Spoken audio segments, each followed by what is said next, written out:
Hey, what's happening, people? My name's Jeff, and I just wanted to make a little video on my Subutex withdrawal. Sorry, I'm a little tired. Today's day 25 with no Subutex, and it's day 9 from tramadol. So I basically made a plan a month before the summer with my doctor. I told him I was going to taper down to as low as possible on the subs, and I don't know exactly what that was. There were small crumbs here and there, and then from there I went to a tramadol taper over about 2 weeks, and I had some clonidine and a little bit of Ativan, and basically a month today, I want to say, or no, it's today, about a month today anyhow, is when I started the whole tapering process and everything. Anyhow, so my take on it, or my way of going about it, is slightly different than most of the videos that I've seen posted. People either use kratom, or they just get down real low and then just jump off of the subs. For me, I started with like 6 tramadol for 2 days, then 4, then 2, and then I took 1 for 3 days, and I went like 20 hours, 22 hours, and then I finally made it 30. I was having trouble getting past that first day, and I almost didn't make it. I just ended up saying fuck it, and I went to the gym and I just swam. And in the pool, it was like one of the places I could actually feel somewhat normal, because you have these weird shoulder sensations, not just restless but heat. You have this, at least for me, I've had this constant hot flashing on my neck and shoulders, and then the restless legs has kind of come and go basically. But I found out that if you don't drink enough water, and if you drink any sugared drinks, like during that time you're not drinking enough water, you will get restless legs. Because when you're dehydrated, your body pulls water from the central nervous system. So if you keep hydrated, then the chances of restless legs does go down. At least for me, I tried this twice just to be sure, and it worked both times just from staying hydrated. So yeah, being day 9 off tramadol, I for the most part feel pretty good. I have this weird pressure in my head. It's not a headache. Along with like some of those brain zaps people have talked about, I'm pretty sure it's just misfires of the neurons in your brain. And over time I should get better. Just shit's recalibrating. Your body's trying to fix itself. And as far as the symptoms, I have a little bit of tremors, not too bad, and I haven't taken any clonidine for about 5 days.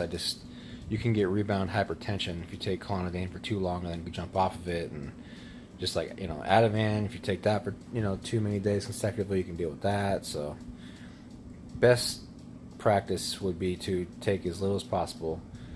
And the diarrhea too, that's been a real bitch.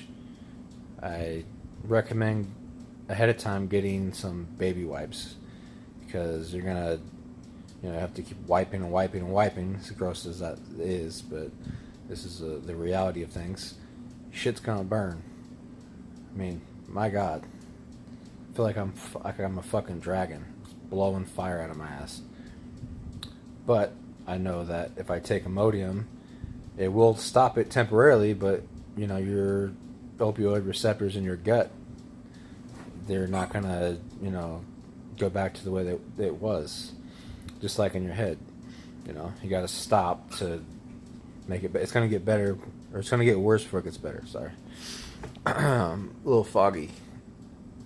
And I also noticed that I kind of have a little bit of double vision at times, like when I look at my phone to like just read text or whatever, it's blurry. But I don't know if like that's just because your pupils are getting. I don't fucking know. It's just shit's weird. You can see my eyes are not pinned; they're normal. Anyhow, so what else? Sleeping. So I get anywhere from 1.5 to about 4.5 hours of sleep, even at day 9 and off tramadol and 25 days off of subs. But yeah, so I started exercising yesterday. No, it does not look like it, but I did. Believe me, did a full workout, which was probably not smart. I did like 35 minutes on the elliptical, and then I did a full shoulder and back workout. And without having opioids in your system, man, you feel the shit different. Especially when you're almost at that point where you're approaching protracted withdrawal or pause. You just have very little, if any, of endorphins, dopamine, serotonin, oxytocin, all that stuff. So, but exercise is the quickest way to jumpstart it all, along with taking the correct supplements and eating more plant-based diet. No greasy foods. Just your stomach's already fucked up. Just try to help it out a little bit. Biggest advice I can give: make a plan. Know what you're going up against, and that way when you do go up against it, you're prepared. And just stay in the right mindset. I pretty much have stuck to my plan exact. Where I've had a couple bad days, but mainly the heart rate. When you're laying in bed, it shit's like 95, 100, and you can't sleep. You're trying to sleep. Sorry. And yawning and just sneezing too. Holy shit. I don't know if I'm being punished for all the years that I've never had allergies or didn't ever cough or sneeze, but my shit's violent. I sound like fucking Arnold Schwarzenegger. It's just like rapid fire.